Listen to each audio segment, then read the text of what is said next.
Alright, so we are good to go. Alright, so first topic I want to touch on, because I've been single for a little bit. I want to say since like October. I've been dating, talking to different people. I'm not like running around being a whore or nothing like that, but I like to experience people. I like to talk. So one thing I've noticed as I'm like out in the dating scene again, I started to notice, not only have I noticed the difference in women that I really like and can really confide in, and I really started to notice the women that sort of, I don't want to say bring me stress, but the women who like really don't bring me stress or any type of worry or any type of like they just really alleviate things. Like they give me peace. And I think I started to notice that the type of girl that's not for me, the type of girl that I can't really deal with for like a long term or like marriage or some shit like that, is a woman I like to phrase as baby girl types. And what I mean by that is a baby girl type of woman is,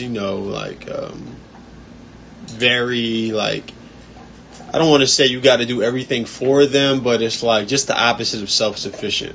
I like the baby girl types. I think those are girls who are like very precious, and you have to like, always have to be mindful of what you say to or about them or around them. You always have to like not be her protector, like, because I think that's a man's job, but you pretty much always have to be like her hero essentially, which is fine. But for me, I really, really like women who are self-sufficient. And I think self-sufficient women can be soft, but I think the difference between like a self-sufficient woman versus a baby girl type of woman is like, I think those baby girl types are like pretty much like useless. Like, like I know we've all had girlfriends where let's just say you're out at a restaurant getting food or some shit, and you got to go to the bathroom, so you get up and go, but then the waitress come over and she want to know what y'all want. So I feel like the difference with like a baby girl type versus like a self-sufficient woman, I feel like the self-sufficient woman, like knowing you're in the bathroom, she's either going to A, text you or call you and try to get that order. B, she's going to tell the waitress, come back so we can order together.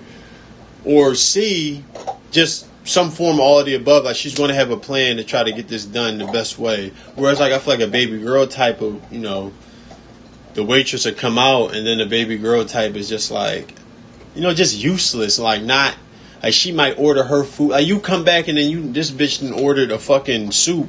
And she like, I didn't know what you wanted. I didn't want to order, so I just got this. And then it's like the restaurant packed. Now the waitress not coming back in time because you didn't like, I don't know, like those baby girl types is just very like, I can't do that kind of shit. Like, and this is no shot at any of my exes or anything like that, but I've had girls where it's like very smart, can do things for themselves sometimes, but just not self-sufficient, just not on it, just not like, I like girls that are just on it, smart, like can do for themselves. Like the way I was raised, my mom was a very self-sufficient woman. Like she did a lot of shit for herself and got it done.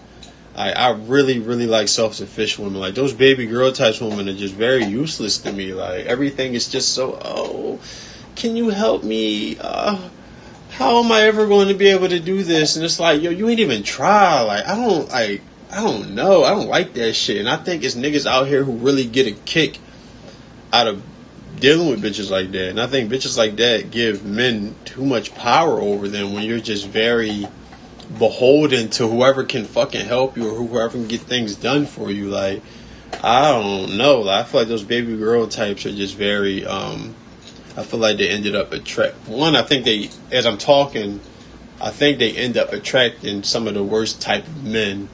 Because like I said, it's men who get off of like just having that power over women, like just being able to be like, no, like just every move you make, I'm the decision maker. Like And there's some girls that they claim they like that. Like, I just want my man to tell me what to do and handle everything. It's like, at some point you're gonna have to grow up. At some point you're gonna have to learn how to do shit yourself too. Like, you just doing shit. You just want somebody to handle it for you. Like, I don't know. I just really don't like those girls who always gotta get like just that they can't do shit without princess treatment. Somebody else handling that shit for them. They don't think on their own. They don't do shit on their own. It's just like I don't know. So you got self-sufficient women versus baby girls. I don't really fuck with the baby girls type. And it's not because I don't like doing shit for women. I just really don't like the mindset and the temperament. Like, oh my gosh, Patrick, can you please give me something to eat? It's like, you didn't even try to get nothing to eat yourself. It's like, I can do it, but it's like, why you can't do shit yourself? Why? Like, God forbid something happened to me. If I'm dating a baby girl type, God forbid something happened to me, and now she just can't do nothing, just too beholden to men, just too beholden to like whoever can do things for you, man. So for me, I prefer self-sufficient women. Like, I prefer soft, self-sufficient women. I think those baby girl types are very useless. Like I said, they give too much power over men. And especially men who may not even be capable or deserve it. Like, those baby girl types, it's like so many men out here pump faking like they can provide, protect, and take care of you, and just be a place of solace for women. But it's like, I feel like girls give that power to too many niggas and the wrong niggas. Like, so like, just stop doing that. It's a lot of men out here who aren't even capable and don't even deserve to be taking care of anybody. Like, so yeah, that's just something I really wanted to talk about, because this girl I'm talking to, I was telling her how I think she's very like self-sufficient and shit like that, and I really like that about her. Like we'll text, she's like, oh, like something might happen, like granted she'll want help or try to get help, but the minute it happens, she's not going to move on without at least giving it a stab herself. Like, and I really like women like that. I feel like we're losing the essence of it. Like, and I'm not talking about, I don't mind taking care of a girl, nothing like that, being her protector, provider, and shit like that. But it's just, like I said, it's just something with women who don't even try to get shit done on like they self. Like, imagine you as a man, you can get shit done, and then you find a girl who can get shit done too. Y'all can conquer the fucking world, versus you just being the only one who can get shit done, and the girl just like, whatever you say, Papa. It's like, I don't really care for shit like that. So my next topic, I want to talk about this nigga Kanye, man. It's gonna be quick. I don't have that much to say about this nigga, but Kanye is on another like just tweet rant, and he's losing his fucking mind. And I think, all right, so it first started a couple days ago, and it was like for a couple hours, and then it stopped. And he was the talk of the town for a little bit. But I think Kanye finally came to a realization that his same old antics aren't going to work for a rollout. Because after he did that, people talked about it a little bit, but it wasn't the same like how it was a few years ago. Like, I think people are starting to get to a place where they're apathetic towards Kanye and his rants. It's like, oh, okay, crazy nigga being crazy again. It's like for those who get on the train, y'all get on the train and clutch your pearls every time you see a homeless person or a crack kid, because this is commonplace now. And I think we reached that point with Kanye. But I think the difference is he started to see that nobody gave a fuck after that first little rant a couple of days ago. Now this nigga has not stopped tweeting since. He's been tweeting for like 96 straight hours. This shit is scaring me. Like, that motherfucker I think people are finally over it though. Like, I think it's a combination of people being over him, but this new thing he's doing where he's just like non-stop ranting, non-stop. You go on his page right now, it's probably constantly rants. I think he's realizing that, I just can't do my regular old rant. So he turned it up a notch, mentioning them. Can I even say this on live? Mentioning them Germans who had the Jews. I'm not gonna say it. I don't want them to take my account. He started mentioning them. He started talking about all the Jews, Muslims, white men. Like, he touched he touched and disrespected every demographic. He said fuck Virgil. It feels like he's just throwing shit at every wall possible, trying to get people to hate him. He's rage baiting right now. And there's money to be made in rage baiting. Like, when you see them niggas on TV talking about Jalen Hurts, how bad he is, and y'all going to run and call him stupid and this, that, and the third, they are doing that because they know y'all can't fucking help yourselves. They know once y'all get mad or triggered, y'all just going to go. Engage with him. Engage. And I think Kanye is doing that right now. Like my example. If it's a nigga on TV talking about one of your favorite players and he's just clowning them and doubting them, all this other shit, if you keep giving that nigga credence and energy and engagement, he's not going to stop hating on your favorite player. Y'all got to stop engaging with certain shit. People got to stop engaging with this nigga Kanye, man. And I think a lot of people, I think what kept Kanye afloat for so long is just like him being like,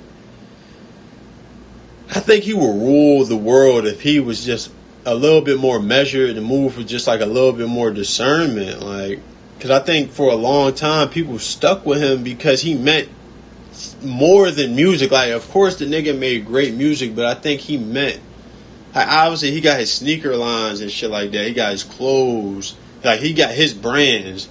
And then you got how he dresses. Like, that's something else people are infatuated with. And then you got it from the aspect of, musically as a producer and all that. And then, like, it's, what else? And then just his whole attitude and bravado, like a decade ago, that shit was admirable. Like, that whole fuck you, I'm gonna do what I want. Y'all can't tell me what to do because I'm talented. I hold all the power. And as long as I'm doing these things, like, y'all don't have any real power over me. And I think that was admirable 10 years ago. But it's like now, it just doesn't feel like, now these rants feel a little bit more shallow and baseless. Like, before, he went on TV and said George Bush doesn't care about black people. Whether you believed him or not, you like felt that he really meant that shit. Now it just really feel like he just saying shit to, one, rage bait, two, to get attention, and three, because nothing else is working. Like, I think he's jealous of everything Kendrick Lamar has going on right now. I think he sees that Super Bowl shit, the interviews and the Grammys, and I think he sees what Kendrick means to people. Because right now I think Kendrick has just entered into a space where he has a lot of, like, not fans, but like hardcore supporters. The same as Kanye had. I think, like, fans are short for fanatic. I think Kendrick is reaching that tier where he's starting to have like a little bit more like cult-like following. People who are like just, don't matter what he say, they rocking with him. Now, Kendrick isn't as problematic as Kanye, but I think Kanye sees Kendrick is reaching like his territory a little bit, and he ain't like that shit at all. Before it was cool when that nigga talking about some, hey yo Dot, I got you, hopping on diss tracks and shit like that nobody asked for, just to kick Drake back in. All of that was cool. Everybody was doing it because, it was cool. Everybody was like, all right, we kicking Drake back in. Now that Kendrick has like been able to capitalize off it the most, now you're starting to see niggas like,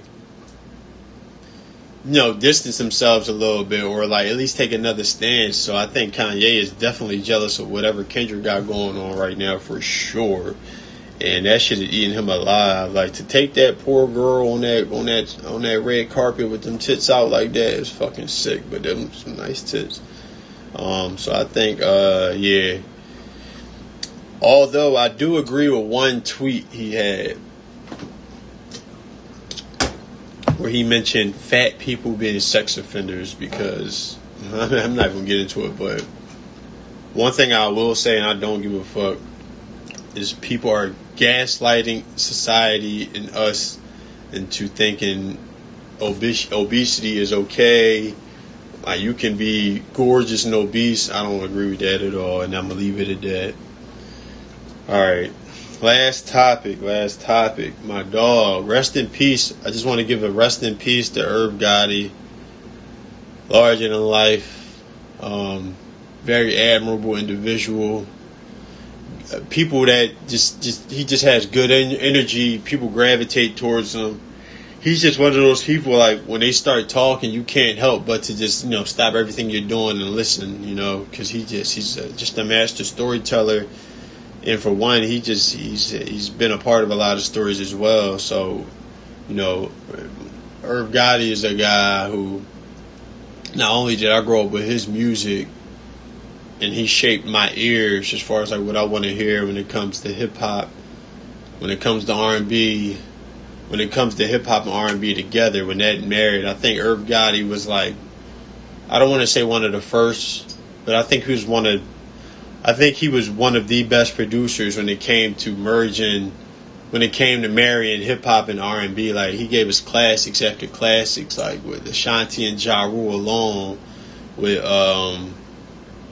Ashanti and Lloyd, just a bunch of different things Irv gave us. Like I said, he gave us that perfect marriage of R&B and hip hop, and I'm forever grateful to him, because that's like one of my favorite like subgenres. Like, you don't really see too much of that nowadays. It's either rap or it's R&B, or some R&B like another facet, like R&B neo soul or R&B pop. It's never really hip hop and R&B together. Like, it's tough finding that perfect marriage today. Like, I think Meek is an artist who marries hip hop and R&B well, and I think 21 Savage is. But other than that, we won't get the same sounds Irv Gotti provided us all those years. Like What's Love and Put It On Me and Mesmerize. Like, these are timeless classics. Like, these are songs that you can play around street niggas and R&B John. I mean, not R&B John. Street niggas and just, regular girls from affluent neighborhoods. Like, that was some of the best music. And I think Murder Inc. As out of all the record labels back then, like, for example, Rockefeller, Bad Boy, Murder Inc., Rough Riders. I think out of all those little labels, I really think Murder Inc. made the best music. Like, G Unit, No Limit, Cash Money. I really think Irv Gotti and Murder Inc., when it comes to executive, when it comes to sound that's being curated and facilitated, when it comes to the talent, and when it comes to production. And when I mean production, I mean by like the songs when they come out and they're played. Like, Irv was making smashes, boy. Like, I was putting up Wilt numbers to some of them songs in R&B nights. Like, what would I be without you? I only think about you. Like, these are classic songs. Shit that's always works. This shit will never not work when you go out. It's always going to work.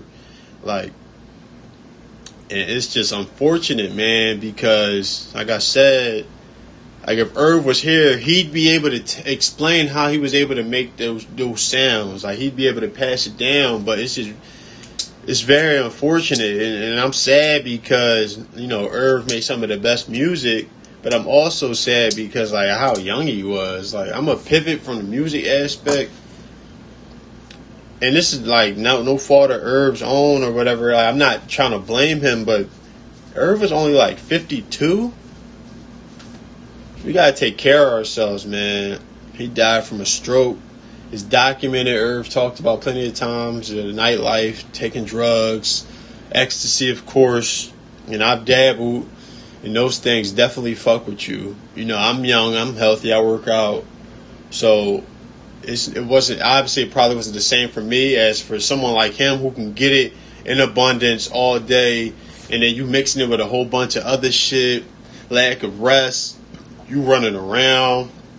You got high blood pressure because you're trying to get shit done. All of that can lead to poor health and an untimely death, man. I just want everybody to take care of themselves. Like, if you're going to do drugs, try to offset it.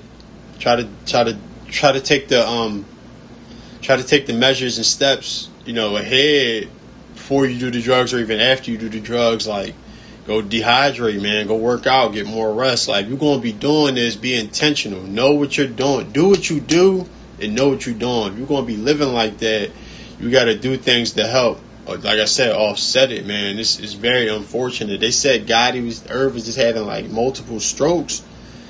And my dad just had a stroke caused by his heart attack. Them Jones ain't no joke. And when you come out of it, you're never the same. So it's like, for him to have multiple, even if he would have survived, like, he would not have been the same man at all. And that shit saddens me. But like I said, man, people, y'all gotta take care of yourselves. Health is wealth. Rest in peace, Irv Gotti, man. So those are my 3 topics. So today's the Super Bowl. I got the Eagles winning, but I want to say something like, what happens to the city if the Eagles lose? I'm genuinely concerned if the Eagles lose. Like, niggas died 2 weeks ago after they made the conference chip. What's going to happen if the Eagles lose? I want y'all to stay safe out there, yo. So yeah, make sure you like, share, subscribe, follow, whatever the fuck. Sunday service, I'm be doing this every Sunday, and I really started doing this because as someone who listens to podcasts and, spend a lot of time alone, and I want to consume some content, especially like on the weekends when I have more free time. And I noticed one morning, it was like a Sunday, I was up and there was nothing for me. There was no podcast for me to listen to.